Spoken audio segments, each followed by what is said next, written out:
뭔가 좀 뭐가 풀리나 봐. 뭐가? 분위기가요. 집. 아니 뭐가요. 언론사에서 갑자기 뭐 오늘 뭐 본물 터지시 뭐 주거투 받은 것도 안 되는데 뭐 나와주시면 안 되냐고. 아 인터뷰? 응. 그리고 막 아니 이거 좀 정치적으로 안정이 되면 네. 좀 더 낫지 않을까? 근데 뭐가 있으니까 더 하기도 하고 그것도 한데 아, 그래? 너무 무서워요. 이 배터리가 한 반나절 하는데 통화하다가 다 떨어져 갖고 지금 보조 배터리 켜놓고 지금 아 하고 진짜 있어요. 전화 통화가 너무 많아요. 많이 오는구나. 예, 그러니까 뭐 오늘 뭐 제가 이제 오늘 뭐 그 강의가 있어서 강의하는 동안에도 전화 많이 왔더라고요. 그러니까 뭐 이슈가 있어야 또 이슈 없고 그냥 분위기. 갑자기 모시고 싶다고. 그래? 그러시는 분이 많아서. 분위기가 달라지나요? 예, 그리고 제가 잘생긴 뭐 배우도 아니고 왜 나 부를 일은 뻔한 거 아니야. 좋은 거지 뭐. 아니 뭐 시장 분위기는 나쁘지 않아. 예, 알겠습니다. 아무튼 뭐 그런 얘기들 오늘 해주시면 감사할 것 같습니다. 아유 참 얼굴 광이 납니다 진짜. 아유 그러십니까? 조명빨이지 뭐. 예. 아 이거 우리 SBS 비즈는 상암역에 찍잖아요. 그냥 지상파는 어디서 찍어요? SBS 고. 아 KBS인가? KBS? KBS. 여의도. 여의도. 응. 야. 뭔가 신관. 응. 부동산 대출 전문가 유일하게 지금 공중파 나가신 분 아닙니까 지금? 아, 왜 그러십니까? 아유, 뭐 그냥 불러주니 가는 거지. 아유, 예. 아유 뭐 아무나 부릅니까? 아유, 별 말씀을요. 쌓인 데 있으시니까 그러시는 아유, 거죠. 참 예쁘게 봐주니까 가는 거지.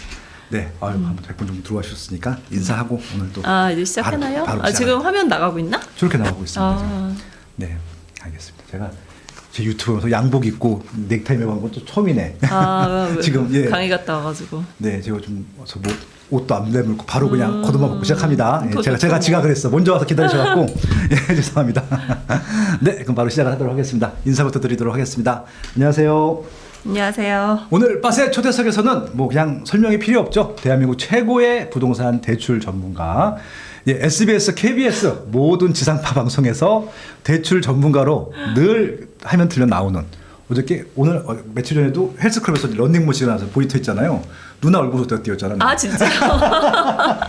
네, 아무튼 점점 더 젊으시는 레온님 오셨습니다. 안녕하세요. 안녕하세요. 반갑습니다. 네. 어떻게 바쁘시죠?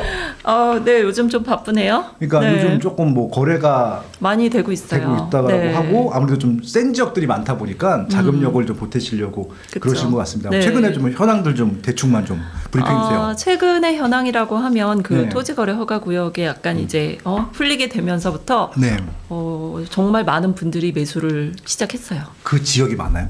그 지역이 많죠. 아, 네, 진짜 많아요. 네. 그리고 이제 송파 쪽이 당연히 다 제일 많죠. 많고, 네. 네, 그리고 강남구. 사실은 예전에는 이제 서초구가 조금 더 네. 많이들 매수를 하셨는데, 그 일이 있고 나서부터는 강남하고 이제 송파가 조금 더, 송파는 항상 많았었는데, 절대 아파트 숫자가 많으니까. 그렇죠. 네. 네, 그랬는데 많은 분들이 매수를 하고 계시고요. 네. 그리고 이제 그 외 지역도 많은 분들이 매수하세요. 특히 여의도라든지. 여의도? 여의도 많이 사시더라고. 센데, 와 여기도. 여의도 비싸더라고요. 예. 토지거래 허가구역이다 보니까 이제 그러네. 이분들이 좀 이제 매수를 할 때 좀 이렇게 예민하게 하셔야 되는 부분들이 좀 있어요. 네, 그래서 근데도 다들 잘 매수해서 오시더라고요. 네, 그래서 자금력을 보태주시니까 확신을 갖고. 근데 지금 말씀하신 지역들은 뭐 시간이 문제이지 뭐 그게 좀 위험하거나 그런 지역들은 아니어서. 그렇죠. 예, 이제 부동산 네. 잘 아시는 분들이 상급지 갈아타기나 아니면 추가적으로 하나 더 사시거나 뭐 그런 것 같아요. 네, 거의 근데 요즘은 이제 투자자들보다는 이제 그 갈아타기도 갈아타기. 네, 맞죠, 갈아타기가 갈아타기. 대부분이세요. 네. 알겠습니다. 오늘 좀 그런 얘기들 섞어서 네, 이런 얘기, 저런 그럴게요. 얘기도 뭐 하도록 PPT는 뭐 준비를 했는데 지금 말씀하신 대로 네. 현재 상황을 이제 섞어서 말씀을 드리는 게 좋을 것 같아요. 알겠습니다. 네, 제가 좀 이제- 추가적인 질문도 막 던질게요. 네, 그게 더 나올 것 같아요. 이제 2025년에 이제 대출 전망이라고 해서 네. 제가 이제 제목은 뽑았는데 사실 지금 시장은 규제 지역이 이끌고 있다라는 생각을 좀 더 많이 하고 있고요. 네. 그 얼마 전에 이제 저희 그 고객님께서 그 매수를 당연히 하신 거잖아요. 이제 네. 저한테 연락이 온 거 보면 매수를 한 거고 물론 이제 그 전에도 연락이 오기는 하는데 네. 계속 상담을 하다가 이제 저한테 드디어 계약서 썼어요. 뭐 이렇게. 계약서로 오셨어요. 네, 네, 계약서 썼어요. 이제 물론 이제 그 전에 막 한 달 전부터 계속 본인의 이제 자금력 아시잖아요. 그게 네. 있어야지만 가능하니까 뭐 그렇죠. 대출 한도라든지 이런 걸 막 문의를 하시는데 계약서 썼다. 그럼 너무 축하드린다. 근데 아직 잔금이 아직 4월 말 잔금이거든요. 오, 한 달. 네. 네. 근데 이제 계약은 한 2월 달에 하신 거죠? 그런데 네. 아직 잔금도 안 했는데 KB 시세가 1억 6천이 오른 거예요. 계약만 한 다음에 네. 그래가지고 뭐 대출 더 나오겠네. 그렇죠. 그래서 원래 대출 서류 다 썼는데 네. 추가로 예. 더 신청하신 분도 계세요. 와, 대박. 네. 그래서 진짜 그분은 굿 타이밍이었죠. 뭐 그런 네. 토지거래 허가구역에 대해서 약간 풀리는 거를 모르는 상태에서 계약을 하신 분이니까 뭐 그분의 복인 거죠. 저희가 항상 얘기를 할 때 다 그냥 저희 하는 말로 다 지복이다. 그러니까 이제 좀 이게 그 계약을 했는데 집값이 빠져. 그러면 이제 판 사람은 좋고 산 사람은 싫은 거잖아요. 그렇죠. 근데 이런 경우는 이제 계약을 했는데 집값이 올라가면 판 사람이 좀 아쉬운 거죠. 그렇죠. 가끔 배액 배상 나오고 뭐 네, 그러니까. 맞아요. 네. 근데 이제 요즘은 이제 갈아타기 하는 시장이기 때문에 네. 그 매도인 역시 다른 집을 매수했을 가능성이 굉장히 높아요. 그렇겠군요. 서로 그래서 윈윈이 되겠네요. 예, 그래서 옛날처럼 막 인상을 막 긋고 있다거나 네. 뭐 그러지는 좀 덜한 분위기인 것 같아요. 네, 그래서 알겠습니다. 요즘은 이제 규제 지역이 이제 상승장을 좀 이끌고 있다라는 거고요. 확실히 그 우리 규제 지역 네 군데는 거의 뭐 2, 3억 이상 상승한 거로 보여요. 매매가가. 네네. 네.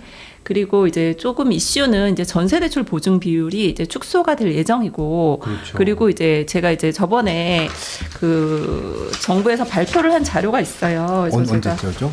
며칠 전인데 이게 사실 25년 가계부채 관리 방안 네네. 발표했었잖아요. 맞아요. 네, 이게 이제 어떤 영향을 미칠 건지에 대해서 조금 같이 짚어보면 좋을 것 같아서 좋습니다. 네, 말씀드릴 거고요.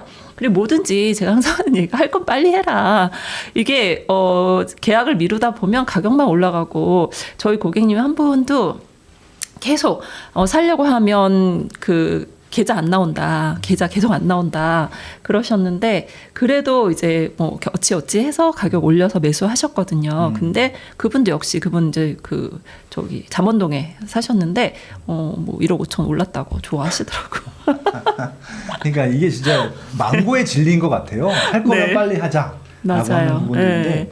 그냥 안 할 거면 마음을 딱 접던지. 그러니까 이제 이게 사고 후에 하더라도 하긴 더 싸게 사시는 분들이 있으면 배가 좀 아프겠지만 그렇죠. 그건 시간이 대부분 다 있게 해주고 맞아요. 일단 그때 안 썼으면 그거로도 못 샀을 거 가능성이 높기 그쵸. 때문에 네. 그리고 나중에 또 팔 때 잘 팔면 되잖아요. 그렇죠. 예. 네. 그래서 할 거면 빨리 하시는 게 좋을 것 같고요. 대출은 제가 이제 항상 드리는 말씀이지만 정말 살아있는 생물이에요. 네, 얼마 전에 저랑 이제 전화 인터뷰 하셨잖아요. 네. 그 말이 제가 그때 그거를 이제 프린트를 해서 내가 읽어봤거든요. 네. 읽어봤는데. 그러니까 그 레오님께서 말씀하셨던 네. 것들을 텍스트로 쫙 긁어서 읽어봤더니 네, 읽어봤는데 네. 내가 읽어봐도 무슨 말인지 모르겠는 거야. 어쩜 이렇게 복잡하게 해놨을까 네. 그런 생각이 들어요. 그리고 이게 그냥 이걸로 뭐 영원히 가면 괜찮은데 네. 계속 움직이잖아요. 그렇죠. 또 어떻게 바뀌고 그래서 이거는 이제 대출은 뭐 예견은 좀 어려울 것 같고 항상 나의 그 상황에 맞춰서 대응을 해야 된다.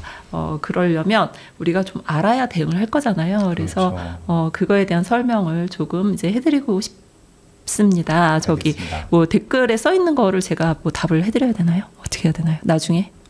뭐 지금 어떤 답변 바로 하실 수 있는 거긴 해요?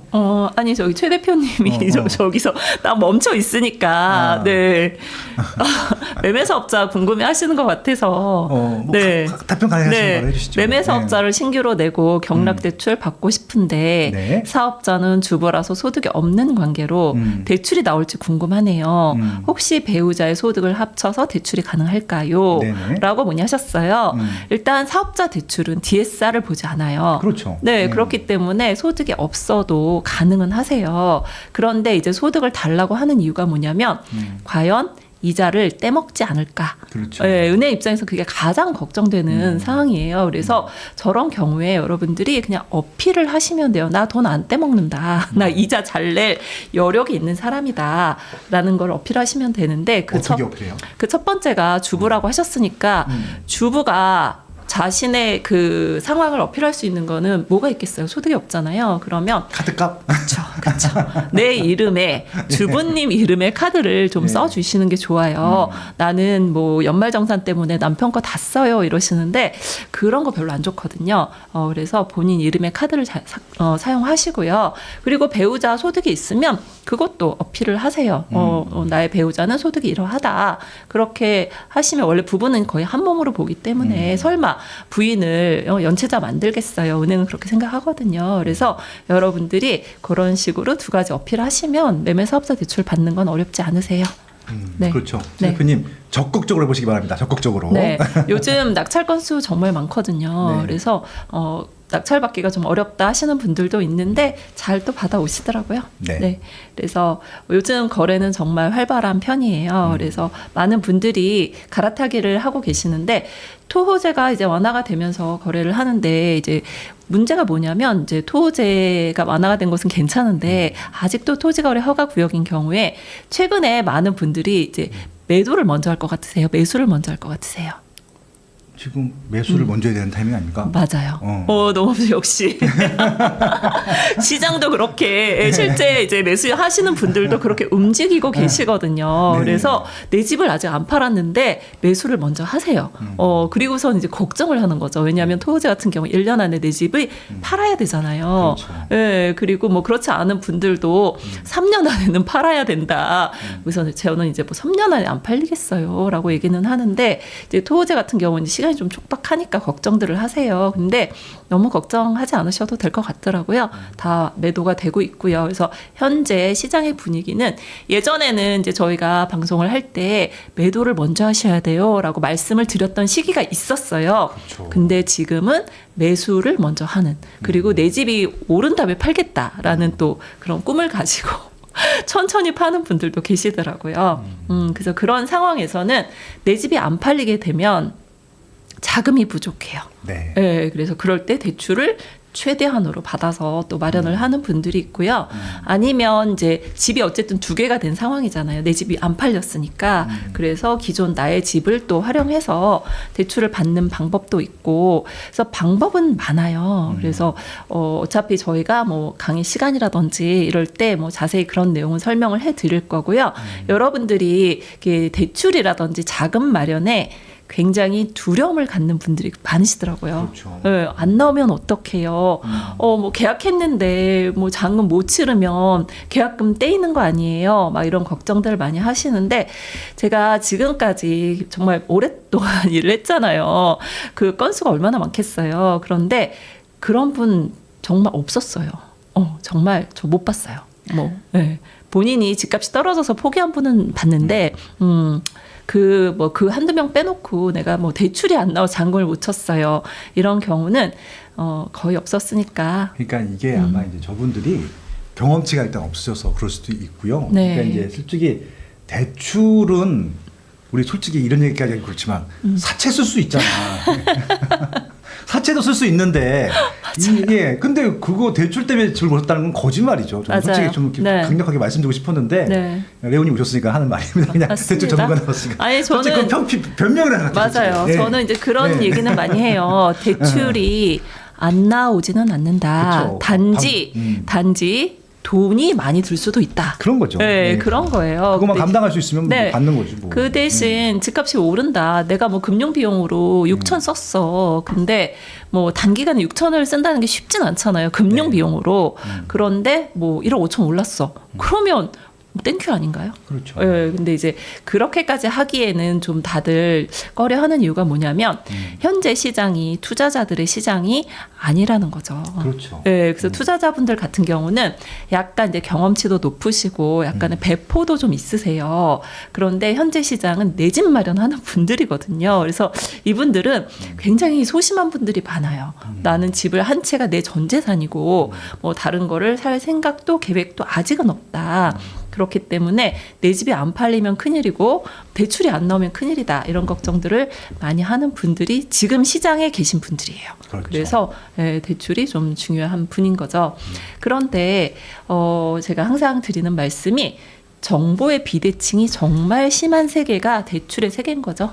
그러니까 이거는 진짜 레오님께서 책에도 담아주셨지만 정말 명언이라고 생각합니다. 대출 분야만큼은 정보의 비대칭성 때문에 더 받고 덜 받고가 딱 명확히 네. 정해지는 것 같아요. 진짜 맞아요. 이거는 공부한 만큼 좀 아는 만큼 되는 것 같아요. 네. 맞습니다. 네.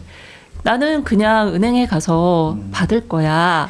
뭐 나의 그 주거래 은행은 신한은행이야. 그러면 그분은 그냥 많은 거 못 보시는 거예요. 아, 이게 전부, 내 세계는 이게 전부구나. 신한은행만이 나의 세계구나. 이렇게 생각하시면 안 된다는 거죠. 정말 그렇죠. 넓은 세계가 있는데 그거를 모르고 뭐 여기서 안 된다고 하면 뭐 신한은행에서 2억밖에 안 된대요. 이러면 그게 전부라고 생각하시거든요. 딴 데 가면 더 많이 나올 수 있는데. 그래서 여러분들이 조금 공부를 하시는 게 좋을 것 같고요.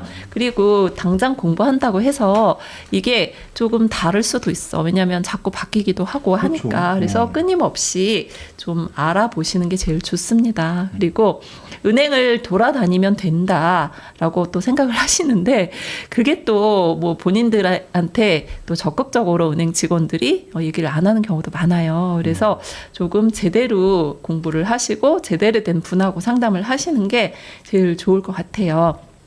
저 같은 경우도 답변을 할 때 정말 공식적인 답변밖에 못하는 분들도 계시고요. 아니다, 나는 그냥 솔직하게 얘기를 하는 분들도 있어요. 자, 이러한 상황인데 감당을 어디까지 할 수 있나요? 네. 라고 아예 그냥 적극적으로 치고 들어가는 경우도 있거든요. 그래서 여러분들이 그만큼 오픈을 해주시면 돼요. 나의 상황은 이렇고 나는 뭐 어디까지 할 수 있다. 뭐 이러면 거기에 맞춰서 여러분들한테 충분히 좋은 조건이 제시가 될 것으로 보이고 있고요. 그리고 사업자 대출은 정말 정보가 더 제한적이죠. 그렇죠. 예. 이게 왜 그러냐면 지금 사업자 대출 같은 경우는요. 뭐가 문제냐면 1금융에서 하게 되는 경우가 많이 없어요. 투자자들 같은 경우에 지금 거의 어디서 하냐면 2금융권에서 대부분 하거든요. 네, 1금융에서 물론 하시는 분들도 있죠. 그런 분들은 정말 사업자들이에요. 네. 정말 사업자. 내가 뭐 예를 들면 인테리어업을 해. 그래서 매출도 충분하고 그래서 사업에 돈이 필요해.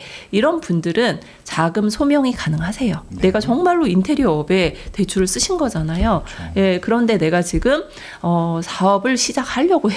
예를 들면 그런데 잘 될지 안 될지 모르겠어.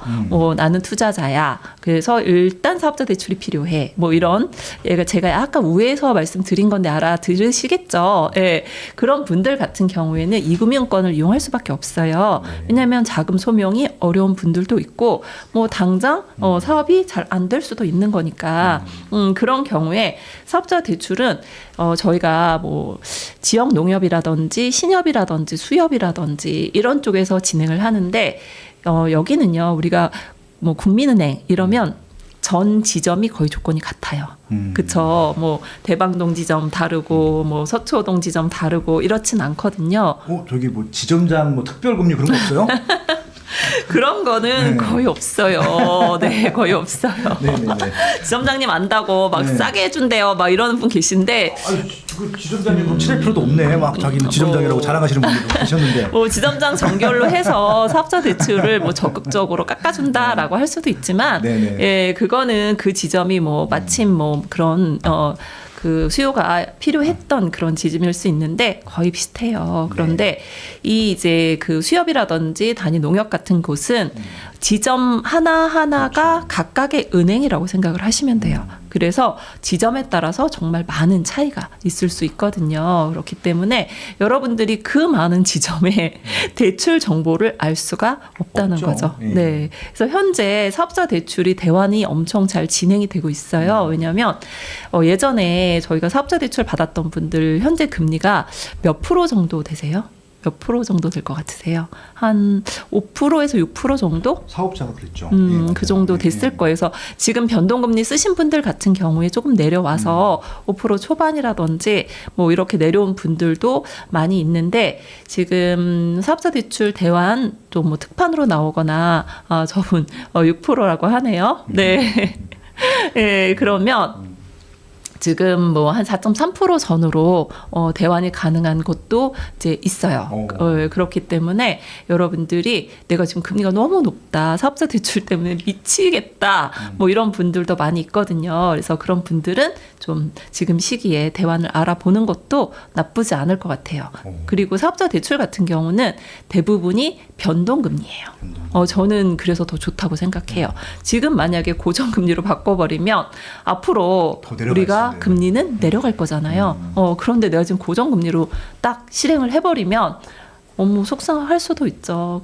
그래서 지금 상황에서 사업자 대출이 너무 높다 하시는 분들은 한번 고민을 해보는 것도 좋을 거라는 생각이 들고요. 좋습니다. 네, 그리고 이제 저희가 이제 정책자금 대출에 대해서도 간단하게 짚고 넘어가려고 해요. 또 뭐 저기 혜택이 주는 거 막 그런 뉴스가 나오던데 맞아요? 혜택 점점 혜택은 뭐 줄어들 거라고 생각이 들어요. 네, 그리고 혜택을 주더라도 받을 수 있는 사람들의 조건이 조금 더 이제 그렇죠. 그런데 그것도 저희가 항상 빨리 받는 게 좋다.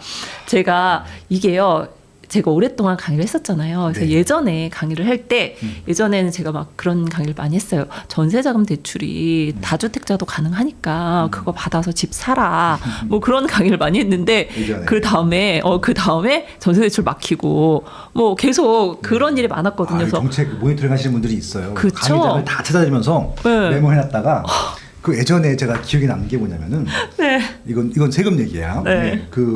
뭡니까? 종부세 중과될 때 그 신탁을 하잖아요. 신탁회사들한테 큰 주택들 같은 거. 맞아요. 그때 그랬죠. 그걸 누가 그러면 이제 맞아. 강의를 했어.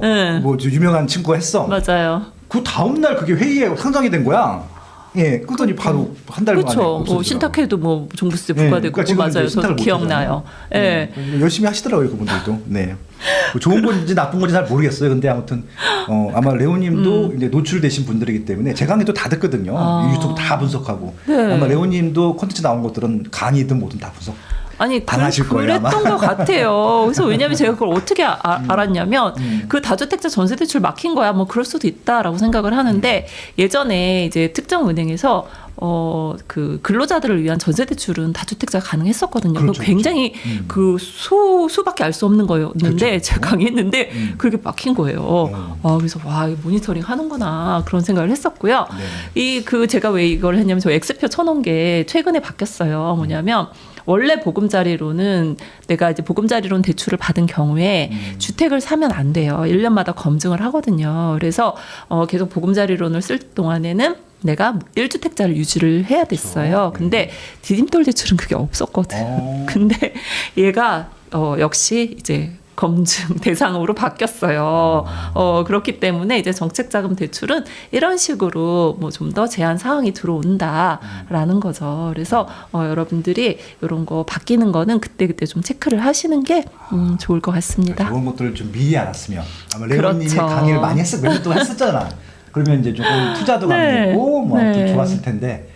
아무튼 바뀌었으니까 또 오설주게 또 대출 받으시면 안 됩니다. 안 다른 됩니다. 방법을 찾으셔야 돼요. 이게 언제 바뀌었냐면 2024년 6월 19일에 바뀌었어요. 그래서 이때부터 그 검증을 하기로 되어 있으니까 뭐 디딤돌 대출 받고 뭘 해야 돼 뭐 이런 생각은 이제 조금 접으시는 게 좋을 것 같습니다. 그래서 저 같은 경우에 계속 투자를 할 생각이면 정책자금 대출은 안 받는 게 좋다라고 미리 사전에 말씀을 드리고 있거든요. 그리고 또 만약에 내가 뭐 보금자리론이라든지 디딤돌 대출을 쓰고 있는데 뭐 집을 사고 싶다 이런 분들 같은 경우에는 갈아타기를 하세요.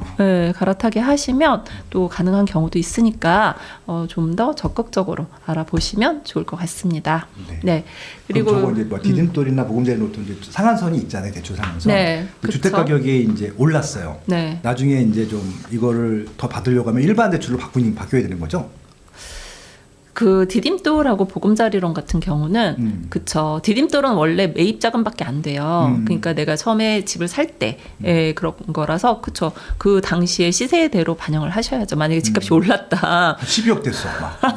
이게 5억이었는데 뭐 5억짜리가 10억 된 경우 많잖아요. 맞아요. 아니 저 그런 경우 봤어요. 그런 경우 봤어요. 그러면 이제 대출을 더 받을 수 있으니까 딱 대출 받으러 갔더니 이 조건을 포기해야 돼. 이제. 당연하죠. 저 예전에 보금자리 디딤돌 대출로 맞아요. 대출을 받았는데 그래요? 그럼 얼마 안 하겠네요. 봤더니 집값이 정말 12억이었어요. 그래서 뭐야, 이거 왜 이렇게 올랐어요? 했더니 뭐 저 살 때는 좀 쌌어요. 뭐 이렇게 얘기를 하시더라고요. 네.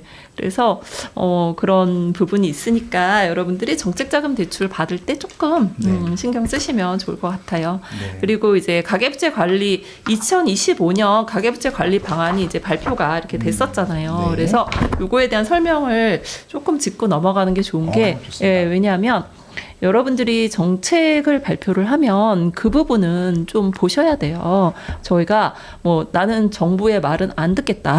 뭐 이렇게 해서는 뭐 부자 될 수 없잖아요. 뭐 나는 정부가 하는 거 반대로 할 거야. 뭐 이러시면 안 되는 거라서 정부에서 어떻게 하는 거를 아셔야지 거기에 맞게 또 저희가 앞으로 나아갈 수가 있거든요. 그래서 좀 간단하게 설명을 해드린다고 하면 제가 이제 말씀하신 대로 공중파를 많이 나가잖아요. 그러면 그분들은 항상 이제 정책에 대한 얘기를 해주기를 바라세요. 그렇죠. 그래서 저도 이제 그래서 그런 거에 대한 공부를 좀 많이 하고 있는데 첫 번째가 가계부채 관리 목표와 방향이에요. 그래서 앞으로 정부에서는 가계부채를 어떻게 할 것이냐 이거에 대한 방향에 따라서 저희의 대출 금리라든지 대출 한도가 정해지는 거라서 여러분들이 이 부분은 알고 가셔야 된다는 거죠.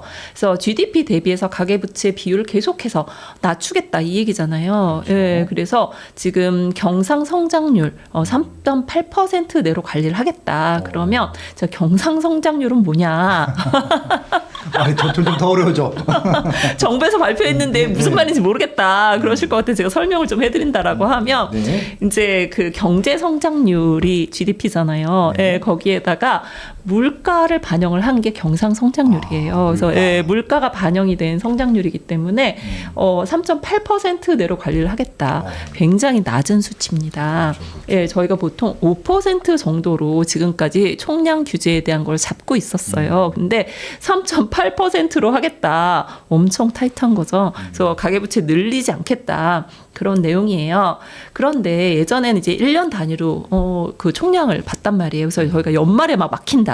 이런 얘기 많이 들으셨잖아요. 맞아요. 네, 근데 지금은 정부에서 월별로 보고를 받습니다. 매달 얼마가 늘었냐, 뭐 이러면서 보고를 받기 때문에 저희가 월에 만약에 늘었다 그러면 그때 막힐 수도 있어요.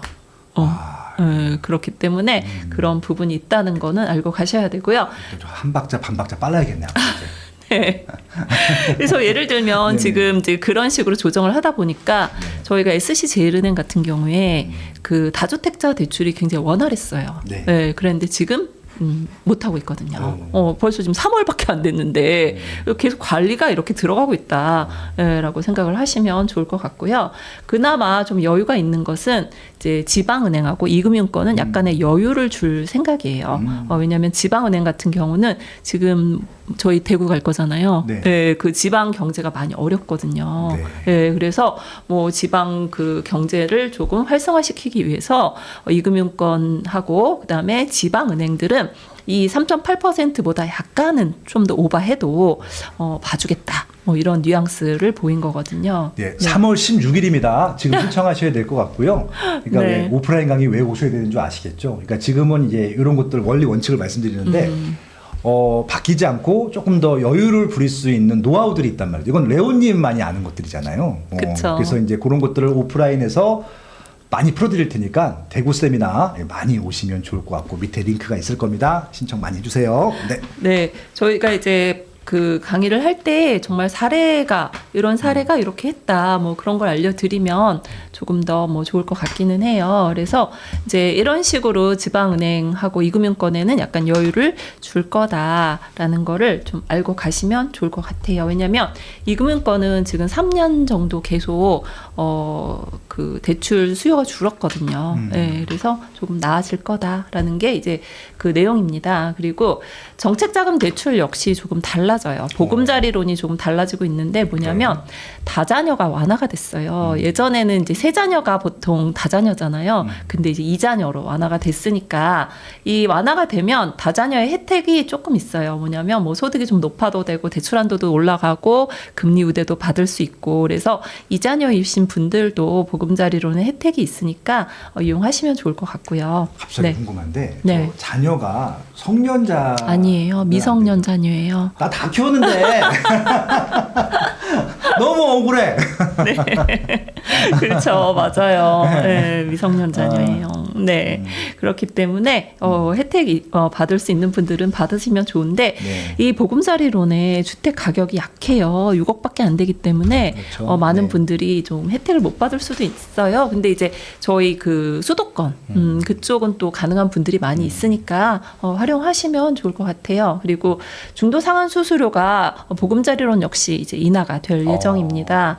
지금 현재 은행들의 중도 상환 수수료가 엄청 싸졌어요. 아시죠? 0.6% 전후로 굉장히 파격적으로 저렴해졌기 때문에 지금 대출 받는 분들은 혜택을 좀 받을 수 있고 보금자리론 역시 인하가 됐으니까 여러분들이 내가 이게 인하가 되면 좋은 게 뭐냐면 보금자리론은요 만기 보정금리예요. 만기 고정이다 보니까 지금 금리 만약에 4%에 실행했어 그랬는데 금리 이제 떨어질 거잖아요. 저희가 사실 더 떨어뜨려도 되는데 그걸 못하는 이유가 이게 너무 신규 대출이 일어나고 막 이럴까봐 이제 조절을 하고 있는 상황인데 네. 그러다 보니 내가 현재 너무 이제 보금자리론을 받았는데 너무 비싸. 그러면 갈아타게 하고 싶을 거잖아요. 제가 뒤에 이제 갈아타게 설명을 좀 더 해드릴 거긴 하지만 네. 예 그런데 이렇게 인하가 되면 상한 수수료 내더라도 네. 훨씬 이익일 수 있으니까 좋죠. 네 그리고 이제 여러 가지로 뭐 바뀌는 것 중에 하나가 생활 안정자금 대출이 보금자리론이 이제 조금 가능하게졌어요. 근데 이제 뭐 물론 뭐 그냥 나 돈 필요해요 이래서 해주는 건 아니고 뭐 소상공인이라든지 뭐 지방 뭐라든지 뭐 세금이라든지 뭐 몇 가지 거기에 조건이 맞으면 가능하니까 뭐 보금자리론 쓰실 분들은 이렇게 하시면 좋고 그리고 여기 밑에 보면 써 있네요. 소상공인 비수도권 주택 세금 납부를 위해서 맨 밑에 있으니까 쓰시면 좋고요. 그리고 저희가 보금자리론 같은 경우는 그 수탁은행이 따로 있어요. 뭐 아무 은행이나 가서 해주세요. 이러면 안 되거든요. 그렇기 때문에 뭐 저희가 뭐 5대 시중은행하고 되는데 이번에 이제 카카오뱅크하고 K뱅크도 뭐 취급한다고 하니까 네. 여러분들이 좀 더 편하게 할 수 있지 않을까 뭐 그런 생각이 듭니다. 그러니까 보금자리론은 이게 정책 자금이기 때문에 네. 은행 입장에서는 뭐 큰 이게 좀 기꺼이 뭐 자기들 뭐 그런 건 아니잖아요. 그렇죠? 그쵸. 저금리 네. 상품이고 그냥 네. 그냥 대행하는 거지. 그렇죠. 그런 약간의 거죠. 수수료, 대행 수수료만 그런 거기 약간 뭐 드시고 계시는 상황인 거죠. 그러니까 이런 네. 건 악착가출은 찾아 먹어야지. 네. 은행은 이제 금리 장사하는데 이거는 금리 장사 해먹을 게 없는 거니까 그쵸. 받아야죠. 네, 맞아요. 그러니까 저희가 대출을 할 때 뭔가 조건이 까다롭다, 하기 어렵다, 그럴수록 혜택이 좀 많다. 그렇죠. 네, 그렇게 생각하시면 되고요. 그 다음에 이제 7월에 DSR 이제 3단계가 시행이 되는 것 때문에 많은 분들이 이제 걱정을 하세요. 특히 스트레스 DSR이 뭐 듣기만 해도 스트레스다. 일부러 스트레스란 말을 붙인 건가? 그러니까 아니죠. 그냥 우연히 친 거지 그냥. 네, 아니 그게 아니라 원래 스트레스 TI가 있었어요. 그러니까 스트레스란 말을 왜 붙였어? 이게 너무 웃겨. 스트레스 받는 일이. 그렇죠. 이제 변동금리의 위험성을 조금 미리 반영한다 그런 네. 뜻인데 원래 스트레스 DTI가 있었는데 뭐 맞아요. 그거하고 비슷한 이름으로 스트레스 DSR을 갖다가 붙인 거예요. 그런데 지금 현재 스트레스 DSR 같은 경우에는 수도권이 1.2%를 반영을 하고 있거든요. 그래서 내가 진짜 변동금리로 대출을 받아야 된다. 그런 경우에는 뭐 그런 식으로 업을 하고 있는데 이제 3단계가 시행이 되면 저희가 좀 쉽게 생각을 할게요. 쉽게. 뭐냐면 현재 저희가 제일 많이 하는 금리가 뭐냐면 주기형 금리예요. 그렇죠. 주기형. 네, 5년 주기형. 왜냐하면 주기형 금리가 그 가장 그 스트레스 DSR에 유리하거든요. 네, 그래서 주기형으로 많이 하고 있는데 주기형 같은 경우에 현재 나의 금리에다가 0.36을 더해서 계산을 하시면 돼요. 네. 그냥 제가 수치로만 말씀을 드릴게요. 그런데 스트레스 DSR 3단계가 발행이 되면 여기다가 한 0.1 정도 더 업을 해서 계산을 하셔야 될 거예요. 그런데 저는 이제 너무 걱정하지 마시라라고 하는 게 뭐냐면 금리가 내려가고 있잖아요. 그쵸? 약간 내려갈 거면 뭐 0.1 정도 오르오르 내리고 하는 거 가지고 스트레스 DSR 때문에 너무 걱정하지 않아도 되지 않을까. 어차피 내려가면 약간 올려도 문제가 없거든요. 예, 그래서 너무 걱정하지 마시고 그냥 너무 걱정돼 나는 막 너무 걱정돼 막 이러시는 분들은 7월 하기 전에 미리 승인 받으세요. 그러시면 기존 규정이 적용이 되니까 너무 걱정하지 말고 하시면 좋을 것 같습니다. 네. 그리고 저게 뭐 연기된다는 얘기들도 있더라고요. 시설대 시행 3단계 시행 안 하고. 그럴 수도 있죠. 네, 그래서 지방 작년인가 같은 언제도 한번 연기됐었잖아요. 그쵸. 예, 네. 그렇기 때문에 이건 뭐 정부에서 뭐 검토를 해서 하는 상황이기 때문에 그 뭐 생각은 하고 있지만 너무 네. 걱정은 하지 않으셔도 된다라는 거죠. 그리고 이제 전세 대출이 사실 참 말이 많은 대출이잖아요. 네, 전세를 다 안 좋아하는 것 같아요. 저 위에 분들은 전세란 말 자체를 일단 부정적인 용어로 생각하는 것 같아요. 아, 그래요. 네. 왜냐하면 사기 때문에 그랬을 수 있어요. 네. 이 전세하면 우리가 딱 드는 생각이 사기 뭐 이것 때문에 이제 그랬던 것 같은데 사실 이 전세 사기가 났던 시기가 한 2, 3년 전부터 계속 시행이 됐었고요. 그 전에 그게 시행이 됐었으면 언제 그런 사기를 세팅을 했겠어요. 5년 전이에요. 그렇죠. 5년 전에 이제 세팅을 했던 게 이제 3년 전에 터진 거잖아요. 근데 그 5년 전에 제가 그때 현장에 많이 있었거든요. 그래서 그때 저는 보고 깜짝 놀랐어요. 왜 놀랐냐면 이렇게까지 해준다고? 이렇게까지 허그에서 보증을 해준다고? 와, 대단하다라는 생각을 했었는데 그 당시엔 문제가 되지 않았던 게 뭐였냐면 집값이 계속 상승 시기였어요. 그렇죠. 네, 그랬기 때문에 뭐 계속 허그에서 보증을 해줘도 부실이 나지 않았거든요. 근데 집값이 하락을 하다 보니까 이제 뭐 본의 아니게 뭐 집을 많이 매수를 해서 세입자를 맞춘 분들이 이제 사기가 돼 버린 이제 그런 사건이고 뭐 아예 작정을 하고 그 명의를 임대인의 명의를 빌려서 쓰는 경우도 많이 있었거든요. 그리고 그때는 이제 법인으로 산 경우도 굉장히 많았어요. 예, 근데 법인으로 사게 되면 허그에서는 전세 대출이 안 돼요. 임대인이 법인인 경우에는 안 되거든요. 그런데 이 사람들이 그때 어떻게 했냐면 계약은 개인인 그 매도인한테 하고 그리고 전세 대출 다 세팅하고 소유자가 법인으로 바뀌는 거죠. 그렇게 해서 세팅을 했던 건들이 다 터진 거였어요. 그러니까 이제 전세하면 이제 안 좋게 생각을 하는 경우가 많은데 사실 전세 대출이 굉장히 필요하신 분들이 많아요. 그럼요. 네, 많단 말이에요. 나는 월세 내기 너무 힘들다. 월세가 저희가 뭐 단순 계산을 해도 저희가 월세, 그러니까 전세를 월세로 전환하는 비율이 5% 정도 되거든요. 그러면 우리가 아무리 지금 전세 금리가 좀 비싸다고 해도 4% 정도 돼요. 그러면 1% 정도 차이가 나니까 월세로 가는 것보다는 전세 대출 받는 게 유리하시거든요. 그런데 허그에서 이렇게 보증을 줄이게 되면 이제 어떤 일이 나타나냐면 많은 분들이 걱정하시는 게 뭐 그럼 전세 대출이 줄어드나요? 일단은 안 줄어. 왜냐하면 보증 비율은 무슨 뜻이냐면은요. 우리의 문제가 아니라 은행과 허그의 문제예요.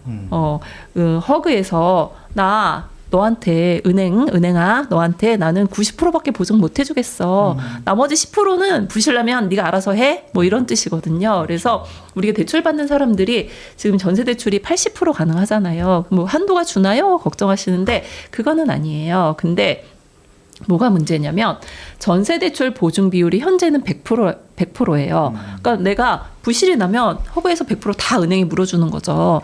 네, 그런데 이제 90%면 은행 입장에서는 10%는 손실이 날 수도 있는 거예요. 뭐 다 안 물어주니까. 그러면 은행 입장에서는 어떻게 하겠어요? 좀 더 타이트하게. 심사를 까다롭게 하겠죠. 그렇죠. 예, 네, 그런 평가하고 막. 예. 옛날엔 그냥 계약서 갖고 오면 다 해줬는데 이거 맞아요. 맞춰오면서 이제 많이 그렇죠. 그리고 막 소득 심사도 까다롭게 할 거고 그렇죠.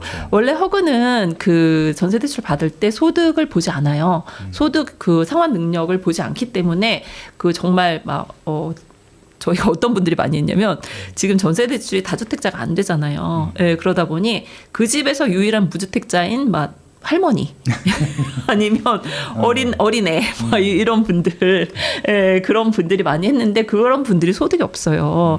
그래서 그럼에도 불구하고 하는 경우가 많았는데 이런 식으로 이제 소득까지 보겠다. 이제 소득 심사는 이제 하반기 도입을 할 거거든요. 그러면 이제 전세 대출 받기가 조금 더 어려워질 수 있어요. 근데 이게 지금 방송을 들으시는 분들이 뭐 임차인인 분들도 계시겠지만 임대인 분들이 더 많을 수 있거든요. 그렇죠. 그러면 임대인 입장에서도 걱정을 하셔야 되는 부분이에요. 세입자가 안 구해진다는 거지. 전세 대출 받을 사람이 없으면 전세를 내놔도 세입자 안 구해져. 그리고 전세 안 구해지면 어떻게 돼? 전세가가 내 내려갈 수밖에 없는 그런 상황이 될 수도 있다는 거기 때문에 미리 내가 이런 상황이 날 수도 있겠구나. 그러면 내가 대출을 받을 수 있나? 뭐 이런 부분을 고민하셔라라는 거죠. 그래서 가계부채 관리 방안은 이제 뭐 이런 식으로 제가 좀 정리를 했어요. 깔끔하네요. 네. 확실하게 그냥. 저도 그 보고서를 읽어봤는데 뭔 얘기인지 몰랐는데 그래요? 레오 대표님, 김윤희 대표님 얘기 들으니까 그냥 한 번에 다 이해가 되네요. 정부가 고민하고 있는 게 뭐구나. 네. 이런 정책들이 또 나올 수도 있겠구나. 뭐 이런 것들을 좀 우리가 예측할 수 있는 그런 자료를 썼네요. 네. 그래서 요거 설명드리면 되지 않을까 싶은데 이건 뭐냐면 이제 저희는 매주 이제 이런 식으로 저희가 이제 멤버십을 위해서 이렇게 그 조사를 해요. 그러면 이제 요런 표에 보면 그때 왜 그 저한테 여쭤보신 게 있죠. 뭐 신한은행 1주택자도 기존 주택 처분해야 진짜 이게 무슨 말인지 하나은행 우리 다주택자 수담대 허용, 농협은행 수도권만 제한 뭐 이렇게 막 써놨잖아요. 이런 말인지 어떻게 다 가서 일일이 확인해 그걸 모르죠. 진짜. 그리고 몰라요. 그리고 왜냐하면 그러면 이제 가가지고 저 우리은행은 된다던데 혹시 신한은행은 되나요? 그럼 신한은행 된대요? 뭐 이럴걸요? 다른 은행 몰라. 제가 그러니까 2% 후반대 금리가 있었어요. 이제 저는 이제 오랫동안 갖고 있으니까. 그렇죠. 이제 그 고정 기간 끝나고 변동으로 바뀐 거야. 맞아요. 근데 2점 후반대에서 5점 중후반까지 올라갔는데 나한테 은행이 통보를 안 한 거야. 그러니까 저 같은 사람도 안 알아본단 말이야. 예. 그래서 저 같은 사람도 은행 안 가는데 일반인 분들은 더 안 갈 거야. 그렇죠. 알 수가 없지. 모른다니까요. 알 수가 없어요. 그냥 내가 통장에서 돈 빠져나가나 보다. 뭐 이렇게 생각을 하죠. 그래서 이게 이제 그 조건이 엄청 까다롭기 때문에 우리가 매매잔금 할 때 제가 항상 드리는 말씀이 걱정하지 마라. 걱정하지 마라. 안 되는 건 없어요. 안 되는 건 없다. 네. 그렇죠. 안 되지 않는 곳을 찾으면 돼. 안 되지 않는 곳을. 되는 곳을 찾으면 된다라는 거고요. 근데 이제 현재 상황을 알려드린다라고 하면 저희가 이제 기사에서는 되게 어렵게 써놨는데 지금 현재 다주택자한테 제한이 그 매매잔금인 경우에 없는 곳은 우리은행 하나은행이에요. 다주택자의 매매잔금을 허용하고 있으니까 만약에 내가 다주택자야 여기에서의 다주택자는 좀 억울한 부분도 있어요. 뭐냐면 내가 집이 하나인데 집을 하나 더 샀어. 저희가 요즘 매수를 먼저 한다고 했잖아요. 그렇죠. 근데 내 집이 안 팔려. 그럼 다주택자야. 네, 그렇기 때문에 그런 분들은 이제 요 두 개의 은행에서 진행을 하시면 될 것 같고요. 예, 그리고 이제 뭐 전세 퇴거 자금은 뭐 거의 다 되고 있으니까 너무 걱정하지 않으셔도 되고, 그다음에 생활 안정 자금이라고 해서 내가 너무 이제 살기가 어려워서 주택 담보 대출로 받는 거예요. 나라에서 주는 돈 아니에요. 그래서 받을 때는 지금 신한은행만 제한이 없어요. 그래서 제일은행도 제한이 없다라고 써 있는데 조만간 할 것 같기도 하고, 그래서 한번 그때 뭐 설명은 드리겠지만 현재 신한은행이 제한이 없으니까 다주택자 분들은 이제 이쪽에서 진행을 하시면 될 것 같고요. 그리고 여기 이 제한 사항만 있는 게 아니라 또 만기가 다 달라요. 만기가 뭐 어떤 은행은 30년, 어떤 은행은 40년, 뭐 50년의 은행도 있어요. 물론 이제 나이 제한에 따라 다르긴 하지만, 그래서 내가 이게 만기가 왜 중요하냐면 DSR에 가장 많은 영향을 미치는 게 만기하고 금리거든요. 물론 소득이 가장 중요하긴 하지만, 그래서 만기가 짧으면 대출 한도가 잘 안 나와요. 그래서 지금 만기가 40년인 하나은행이 이제 조금 더 유리하다라는 거고요.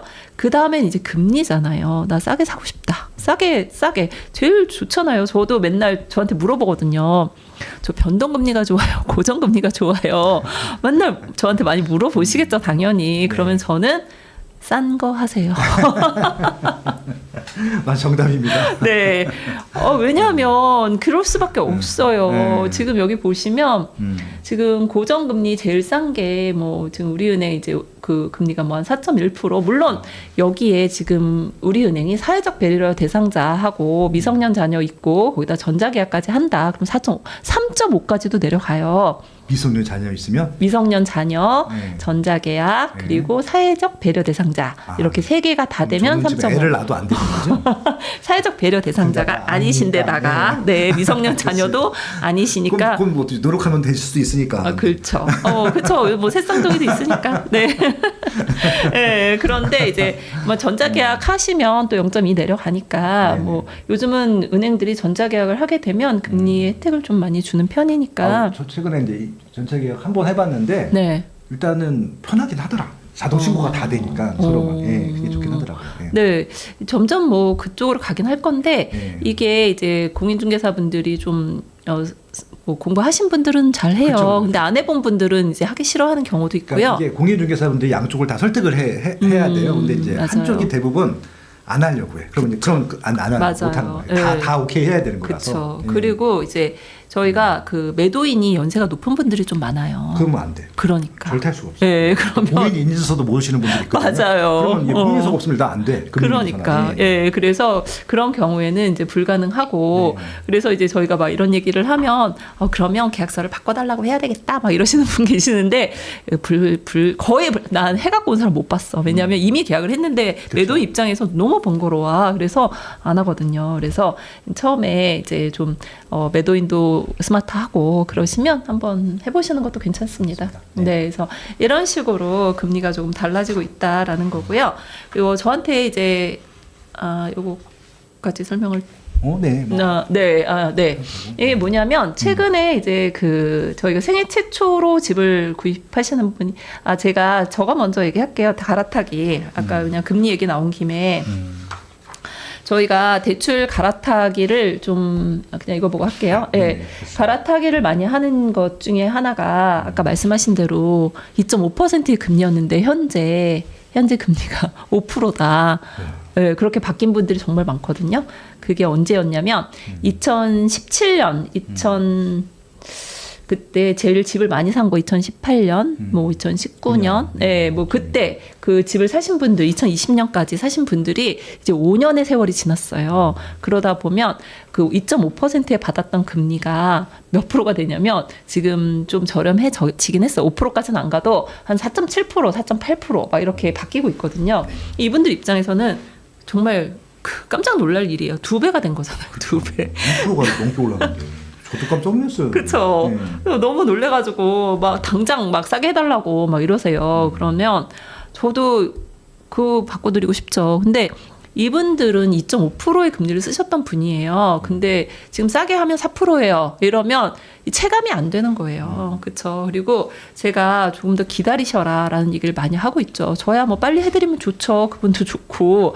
그런데 그렇게 못하는 이유가 그분들을 위해서예요. 지금 4%의 대환을 했어요. 그런데 제가 그랬잖아요. 지금 고정금리가 더 싸요. 싼 거를 해야 되는데 고정금리가 더 싸. 그러면 나는 이 높은 고정금리를 앞으로 3년을 또 중도상환수수료가 아까우니까 끌고 갈 수밖에 없는 상황이거든요. 그래서 어차피 뭐 큰 차이 없어요. 지금 뭐 4.7%나 4% 초반이나 그래서 몇 개월 좀 더 쓰시다가 한 5월이나 6월, 7월 그때쯤 되면 조금 더 내려가지 않을까 저는 그렇게 생각을 하고 있거든요. 그래서 그때 갈아타기를 하시는 게 가장 좋을 것 같다라는 생각이 들어요. 그래서 5년이 지난 분들은 조금 더 기다리시는 게 좋고요. 그리고 그게 아니다. 나는 만약에 금리가 떨어지면 예를 들면 내가 작년에 받은 분들도 되게 많으시거든요. 집을 사면서 그때 작년, 재작년에 받았던 분들이 고정금리가 굉장히 높아요. 막 4.5, 4.6, 막 이렇게. 예. 그리고 정부에서 고정금리를 밀었단 말이에요.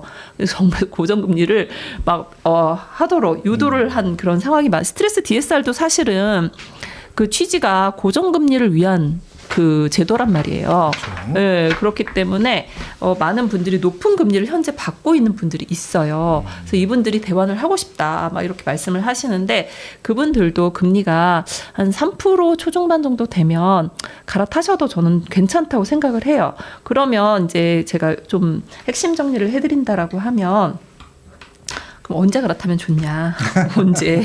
언제 갈아타면 됩니까? 언제 갈아타면 좋겠냐 그거잖아요. 그래서 내가 가진 금리보다 0.5% 정도 차이가 난다. 그러면 고민을 해보세요. 그러면 좋을 것 같아요. 내가 지금 한 4.3% 쓰고 있다. 그러면 3.8% 정도까지 내려왔다.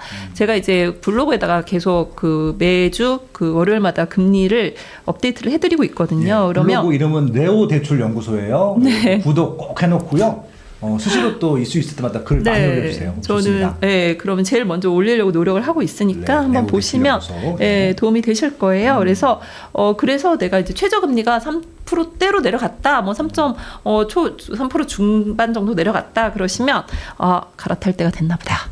라고 고민을 하시는데, 이미 이제 그 상한 수수료가 지난 분들은 괜찮아요. 그런데 상한 수수료가 아직 남아있다 하시는 분들은 본인의 중도 상한 수수료 요율을 계산을 해보세요.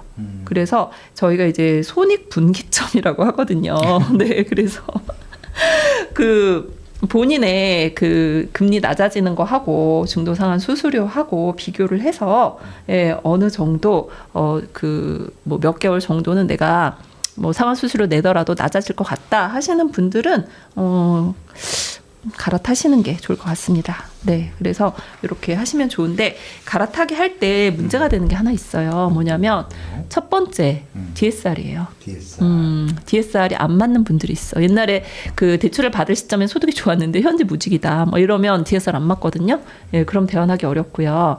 그리고 LTV가 또 안 나오는 분들이 있어요. 왜냐하면 집값이 떨어졌어. 나 그때 최대 받았는데 집값이 떨어졌어. 그런 분들이 또 한도가 안 나와요. 그래서 이렇게 한도를 줄여서까지 대환하기는 조금 어려우니까, 그래서 이런 전반적인 상황을 미리미리 좀 체크를 하시면 제일 좋지 않을까라는 생각이 듭니다. 네. 그러니까 이제 부부가 있는데, 네. 이게 이제 남편 명의로 대출이 많고 부인은 없어. 부인으로 받는 게 낫는 거죠. 대환이요? 아니면 집을 사. 집을 사. 네. 그렇죠. 부인은 자유의 몸이잖아요. 네. 그 부인이 소득이 있어. 그럼 부인이 하시면 되죠. 네. 오케이. 네. 알겠습니다. 근데 소득을 만약에 남편하고 합산한다, 그러면 별 의미는 없죠. 왜냐하면 남편의 부채도 따라오니까. 네.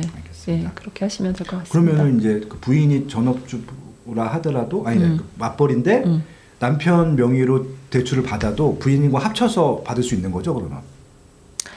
그 남편이 소득이 있는데 부인이 소득이 약하다. 근데 소득 합산이 되냐 이 얘기죠 지금. 네, 그럼 가능하죠. 플러스 알파가 되니까. 그럼요. 그럼 만약에 부인이 돈을 더 잘 벌어, 그럼 무조건 합쳐야죠.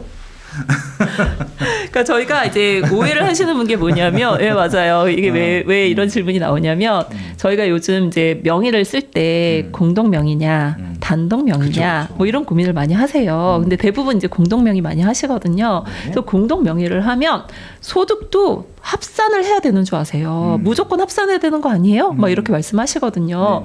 아니에요. 선택하시면 돼요. 내가 합산하고 싶으면 합산하고, 합산하기 싫으면 안 하면 돼. 예. 근데 이제 어떤 경우에 합산을 안 하냐면, 남편 명의만으로도 너무 소득이 좋아. 그러면 합산 안 하셔도 돼요. 근데 또 뭐 합산을 하려고 했더니 그 한 분이 뭐 땅 대출이 있어. 예를 들면. 그러면 굉장히 불리하거든요. 그러면 하실 필요 없어요. 그래서 가장 유리하게 쓰시면 돼. 공동 명의는 둘 중에 아무나 하셔도 돼요. 명의를 그렇게 하시면 되니까 별 어려움이 없고요. 합산하고 싶으면 해도 되고 안 해도 돼. 근데 단독 명의다. 그러면은 역시 그 소유자 이름으로 대출을 받을 수밖에 없어요. 저희가 그 매수잔금, 매매잔금은 소유자만 대출이 가능해요.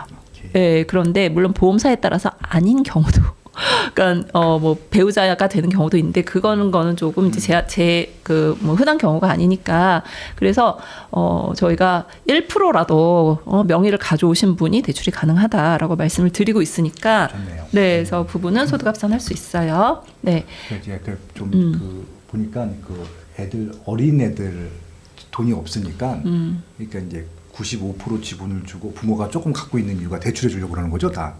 그렇죠. 네, 네, 알겠습니다. 네, 그런 경우도 있고, 네, 맞아요. 그래서 뭐 부모가 대출을 하는 경우도 있고, 이게 명의에 따라서 명의를 뭘 쓸 거냐 이것도 굉장히 중요해요. 네, 그래서 요즘 그냥 증여 상속들 때문에 그냥 다들 머리가 다 좋아 그냥 그래서 막 진짜 머리들 좋더라고 보니까. 그렇죠. 네, 맞아요. 네, 그래서 이거는 이제 제가 그냥 얼마 전에 토지거래 허가구역 바뀌면서 그 생애 최초 갭 투자 많이들 이제 고민들 하시고, 이게 굉장히 좋은 방안이기 때문에 그냥 한번 설명을 드리는데, 이게 그동안에는 토지거래 허가구역은 어려웠어요. 왜냐하면 이 토지거래 허가구역에 있는 아파트들은 이제 뭐 신축 아파트라든지 뭐 약간의 뭐 구축이어도 지금 제한사항이 있는 거는 이제 재건축 아파트들은 빠졌잖아요. 근데 이런 뭐 레미안 대치 팰리스 같은 경우에는 전세가가 굉장히 높거든요. 그래서 전세를 끼고 그리고 집을 사도 생애 최초인 경우에 대출이 나온단 말이에요. 그렇죠. 네, 그래서 지금은 이제 이게 어디서 많이 했었냐면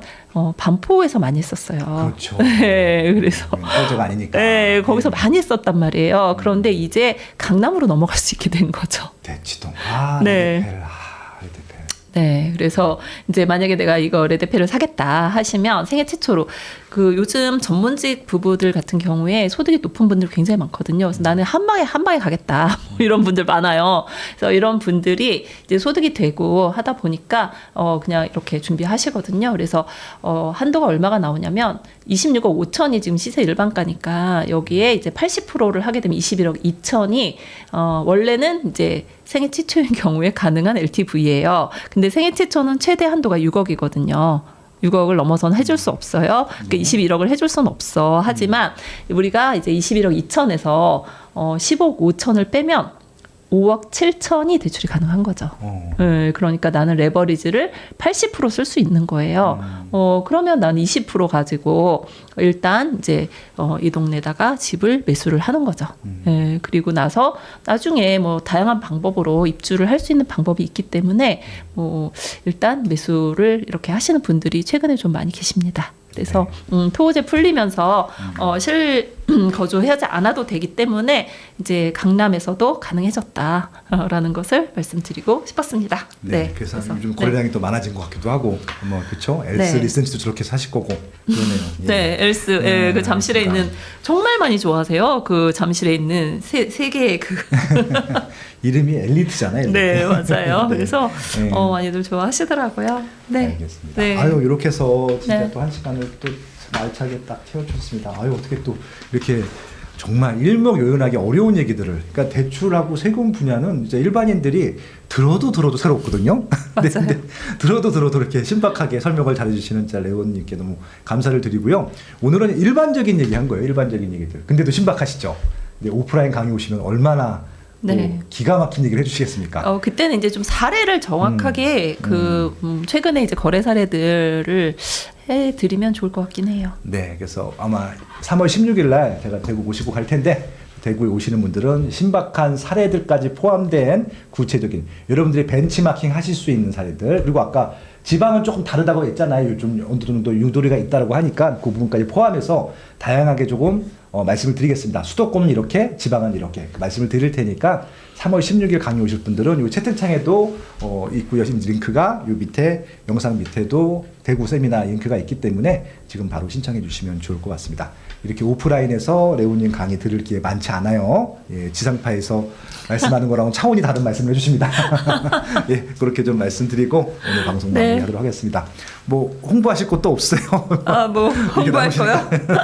제가 해드릴 건 그것밖에 없어. 네, 저희 블로그에 많이 방문해 주시면 좋을 것 같고요. 저희가 이제 매수하기 전에 대출이 너무 궁금하다 하시는 분들이 많아요. 근데 은행에 가면 사실 그 아무도 답을 해주지 않거든요. 아니, 그분들도 다 모르니까. 그렇죠. 그래서 저희가 약간 이제 멤버십 같은 경우에 모집을 하고 있으니까 네네. 관심 있는 분들은 오시면 좋을 것 같습니다. 그 멤버십은 블로그 들어가면 할 수 있어요? 네, 거기에 보면 안내되어 있어요. 레오 대출 연구소 네이버 블로그 꼭 구독하시고요. 멤버십 하실 분들은 수시로 하시면 좋을 것 같습니다. 아무튼 레오님 오프라인 강의는 무조건 찾아오시면 좋겠다 말씀을 드리고요.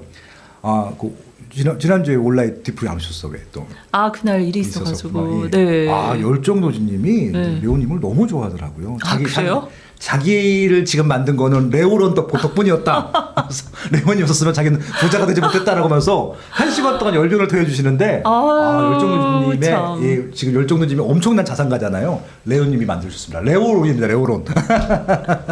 알겠습니다. 자리 못 가서 아쉽네요. 나중에 한번 오프라인 강의 그런 것도 풀어주시면 좋을 것 같습니다. 네. 여기까지 하겠습니다. 저는 16일에 레오님 모시고 대구 세미나장에서 뵙도록 하겠습니다. 감사합니다.